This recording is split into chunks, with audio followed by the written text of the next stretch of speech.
Hey y'all, Billy from Perma Pastures Farm along with my homestead honey. And of course you'll be disappointed if I don't mention the greatest Pyrenees, right? Okay, so here we are in this high tunnel we built largely from scraps. I mean, how cool is that? Yeah, most of it came from scraps. All the way from top to bottom, all of this was scrap wood that we repurposed by and large. Okay, well, we haven't been able to stay on it like we wanted to because we got so many different things going on. We really do. We got all this leftover material over there that we need to give to Ben and Denise at Renewed Homestead. Some of it to Justin. You know, there's a whole lot that still needs to happen. But right here at the entrance, it looks a little rough. Justin's going to come back with his Mini X. Basically make something of a legit entrance for this area. A place where you can park, load up, take things in it, take things out of it. But before we get that, let's go around the side over here and let's just talk about what we've done in the meantime, and maybe something you might want to also consider as well. All the way around here, here, if you look up and down here, what do you see? Well, partially you're going to see something of an erosion problem, which we're arresting right now with comfrey, okay? So it's a double-edged sword. Folks, when we told y'all before, we can't grow enough comfrey, am I lying? Nope. He ain't lying. Anyway, I am not lying one bit about that because we feed it to every single animal here. We use it in our compost piles. Here before long, we'll do a comprehensive comfrey video because a lot of people have asked for that. But also what we're doing with it on this downside where the rainwater comes off, we're capturing to some extent all of that water. We're going to be harvesting leaves from here, but by and large, we'll be very, very careful when we do, if we do ever process the roots out of this, because we need it to do this purpose. Now let's look at it on the backside. You're going to see an echo kind of the same thing. Okay, we got the same thing going down the backside here. We got layers of comfrey, okay? Like I said, if you got to have something to hold things in place, it might as well be something that's very, very, very useful. Now, because we are permaculture designers, every last one of us here, we don't just do anything in isolation. There will be other things in here, but on the top side, you can see a couple of fruit trees. That's on the north side of this greenhouse, so it's not going to be covered. We also have fruit trees, and we'll also put some on the downhill side, and they will be pruned in such a way to where they don't shade out anything in the greenhouse. Excuse me. So that's exactly what we got going so far on the outside. We can't really do much on the entrance. We got an entrance on both sides. We can't really do much there until Justin comes back out, and we're going to make a pretty cool entryway. So with that said, let's walk inside. I want to give Danny from Deep South a shout out for honestly a lot of the inspiration that we used and the methods we're using for this greenhouse. If it hadn't been for him letting us come down there and look at that, there's a lot of this that would not be the way it is. So Danny and Miss Wanda, thank you very much. Okay, even the little latch here, got that from him as well. So with that said, welcome to Billy's Fortress of Solitude. Now, clearly, like I said, the door doesn't open all the way at this point. So right now, we're just going to put this in there. Like I said, we're waiting on Justin to get a couple of things done here. We got this done. And y'all, look, we don't hide our mistakes or we don't hide our messes either. So right now, this place is still something of a construction area. But here it is. Got the shade cloth on top to some extent. I had to get one on the discount rack because things are tough and really, really, really hard to find right now. And here we are. Michelle, why don't you tell them what... Now, this is where I jump off and she jumps on because really we all have... I'll put it this way. We all have things on our homestead, in our property, that all of us is basically in charge of. Michelle, when it comes to plants and things like that, that's where she really shines, and that's where we just kind of step out of the way. So, honey, why don't you give them the idea of what we got going on in here? Okay, so we're going to start at the other end of the greenhouse and work our way towards the door. Well, I guess there's doors at both ends. Right now we've got potatoes and horseradish planted in this bed and some in this bed. We got a different variety of potatoes coming up here. More potatoes, which is pretty much all we have planted in the greenhouse at this point is potatoes. There's some purple varieties. We've got some dill planted in the corners that it's coming up. And then we've also got a bed of comfrey that we planted. Going right back to what we said, y'all, we cannot grow enough, but we also want to see what it's going to do in these prepared beds. This is part of an experiment. What do we got back here, honey? Those are purple potatoes. They're just, you can see them a little better because they're coming up. All right, so what we got so far, y'all, there's a couple of things we're wanting to point out here. Look, we expected to be much further along at this point, didn't we? Yes. Yeah, well, the problem is, y'all, that's life. I mean, that's the nature of what happens. And frankly, it's a little bit embarrassing because in light of these times, our food should always be number one in our to-do list. But somehow it got neglected in all the things we're trying to get done all at the same time. So, folks, I know a lot of you are going to find yourself in a similar situation. But, hey, you just work with what you got. Also, keep in mind that it's emerging. And as the the growing season unfolds, there's a lot of lessons we got to learn. A whole lot.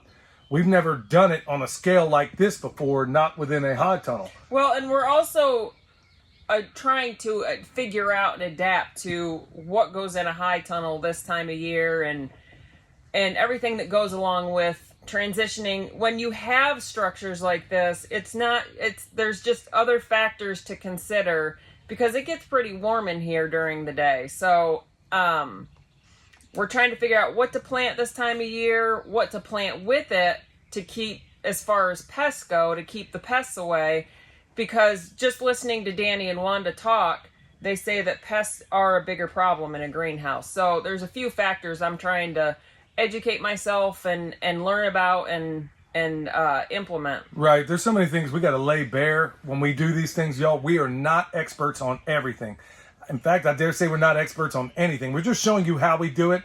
And some of these things we've been doing a very long time. This is something very, very new to us. But hey, like I said before in that other video, don't compare your beginning with somebody else's middle. So you're going to make colossal mistakes at times. Be okay with that. Now, she did talk about heat. And I'm going to show you some of the design features. Michelle, come this way a little bit. I'm going to show you some of the design features that we've done in here.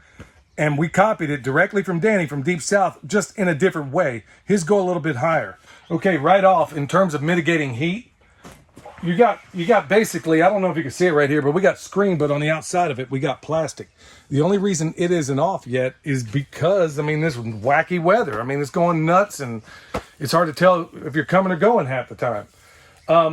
All the sides, we haven't got, in fact, I don't believe we even talked about it yet. All the sides roll up to this point. So that's another thing we got from Danny and Wanda down there. So on both sides, this side and the other side, there's about a 2-foot gap that we can roll up, get some wind up in here. You can see that louver in the top down there. Okay. Now, it's actuated by, it's a 120 volt louver. Problem is, I don't have power down here, but I will. But I can actuate it by hand. So that, or what I want to do is get in the same way that Danny had, where his is actuated by heat. So I'm going to have to figure out how to retrofit that and make it happen. Also, you'll see up here, there's a spot for another one. Well, because this place is built entirely out of recycled material, the one that came, well, it's in tatters. And I'm literally going to have to rivet that thing back together and make it work. Can I do it? Absolutely. Okay, same thing on this side. It rolls up. So as far as heat mitigation, what we have, we're going to take these off, the plastic on the outside, have the screen all the way at the bottom, and it's going to create something, I can't remember the scientific word for the effect, but basically all of it's going to shoot down that louver out there when I get it off and running. Okay, so that's where we got the heat mitigation. And then we also got these things up here where I treated it. Remember, if you watched that one video, I went back and I talked about the wires that we have up in here. It did two things. Number one, it kind of, these things, when you put them together, they're very, very tight. So to get them in the 20 feet that we need, because this is a 20 by, we'll call it 50, a 20 by 50, because these are up here, they're helping to alleviate the outward pressure on here. Because we used recycled material, I didn't get to use the things that I really, really wanted to do. So not only is it keeping the outsides or keeping this thing from pushing out, not only is it doing that, it's also a medium in which we can attach things to, have things grow up out of these boxes into. So that's another thing we want to put in there. Is it the end all be all? No. I mean, we can still attach things up here. There's still lights I need to put up in here. There's all kinds of things that are still yet to off and run with, but we aren't quite there yet. But this is how far we are, and y'all, we're not hiding anything. That's not what we do. We're going to show you our mistakes, show you our shortcomings. and show you the process of learning things that we have never done before. Like right over here, what do you think she's got a handful of? Weeds. Weeds. That's right, because we neglected this. We had so many things going on, we neglected it. So what's happening? Weeds will take over. Mother Nature will take over. But instead of just throwing these wherever, guess who eats them? Chickens and pigs. Another thing to point out is this is why I love Perennial Systems so much, because it's the same thing every spring. It's this constant rush to get seeds started, to get seeds planted. And with Perennial Systems, there's so much, when the weather allows, they get so much farther along. Now, I understand everything can't be perennial, but my goal is to do as much Perennial Systems as possible. If there's anything perennial I can grow, I'm gonna put it in. And one of those Perennial Systems being when we talked very, very briefly, you know, we've been here and we're learning all the time from people like Justin and Metcalf Mills, who's got 8 generations of mountain wisdom right up here. Well, we're finding out that, you know, there's perennial tomatoes they have here. They call them Tommy Toes, and they grow like weeds, and they taste fantastic. Ben and Denise over at Renewed Homestead gave us a ton of seeds of those. They told me about it initially. Justin told us about the same time, and I'm like, why are we sitting here worried about growing grape tomatoes when we got these little flavorful tomatoes that grow like weeds right here in these mountains? Those are perennials. Use those systems, y'all, because it takes work out of your hands when you can just walk out there. Oh, okay, there's some Tommy Toes. Not literally Tommy's toes, by the way. Well, and then when he first said something about Tommy Toes, I was like, oh, well, that must be his way of saying tomatoes. I didn't realize he was actually talking about a variety of tomatoes. I just thought, oh, that's just the way he might say. And folks, when you think perennial, think permaculture, because that's exactly what we want to try to do. We want to be able to put in systems, as many as you can. Can you get away from annuals? Sure, you can. There are people that have and people that do. But ideally, what we want to try and do is put in as many perennial systems as we can, because 9 times out of 10, it's taking work out of your hands, and it's an easy harvest. That's what we want to have. Easy harvest, things where I can put my energies into other things. All right, I believe we covered it all for now, y'all. So this is going to be a work in progress, and we're going to take you along as it goes. All right, y'all. So if you need bone salts, you need comfrey, you need consultations, you need the best chicken processing video out there, check out the description below. You need an EMP shield, check it out also, y'all. Check us out at the website. Check us out on Patreon. We got a lot of good information over there as well. Till next time, this is Billy and Michelle, the Homestead Honey from Perma Pastures Farm, where permaculture is my passion. We'll see you next time.